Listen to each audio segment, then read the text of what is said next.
Hi, today we're going to talk about common size analysis as well as percent of change analysis. These tools allow us to do a pretty thorough job of trend analysis. So it allows you to look and see how things are changing over time. In a common size analysis, all income statements are divided by sales and all balance sheet items are divided by total assets. So a common size income statement shows each item as a percentage of sales, and with the balance sheet, each item is shown as a percentage of assets. This is nice because it allows you to compare your income statement and your balance sheet across time and across companies because not everyone's asset base is the same size. And so this allows you to make meaningful comparisons and your own asset base changes over time. So now instead of looking at your inventory, you're looking at your inventory relative to assets.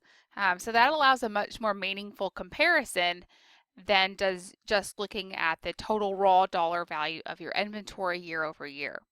And you can also make this comparison to the industry. So this is pretty easy to do if you have access to Excel. You simply divide everything by total assets. And so it gives you everything in percentage form.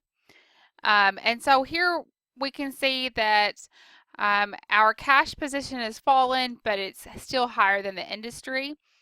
Our short-term investments reduce suddenly, but then increase back up to still higher than the industry.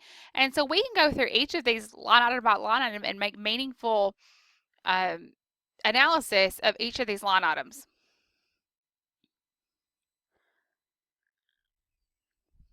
So here is the liabilities and equity side of the balance sheet, still divided by total assets. We can look at our accounts payable. It increased pretty dramatically from 2020 to 2021, but it's expected to go down in 2022. The industry average is 11.9%, so ours is a bit lower. Our total current liabilities drastically increased from 2020 to 2021 relative to our assets, but then is expected to fall in 2022. So pretty meaningful conclusions can be made. So with this company, we see that they have a higher proportion of inventory and current assets than the industry. They have more equity and less debt than the industry. And they have more short-term debt than the industry, but less long-term debt. Percentage change analysis allows us to look at everything relative to how much it has changed in a percentage basis year over. So here growth rates are calculated for all income statement items and balance sheet items relative to a base year. So here our base year is 2020, and so we calculated the growth off of 2020 for 2021 and our expected numbers for 2022. So with this, we can see that our sales have increased 70% from 2020 to 2021, and we expect it to increase 105% from 2020 to 2022. Our cost of goods sold has risen just as steeply, and our earnings before interest and tax fell dramatically in 2021, but then is expected to rise in 2022. And we can look at all the other line items and make similar comparisons. So with the balance sheet, we do the same thing. We look at the items relative to a base year. And so we see that in 2022, sales grew 105%. And from 2020 to 2022, we see that net income grew 188%. So it's become more profitable.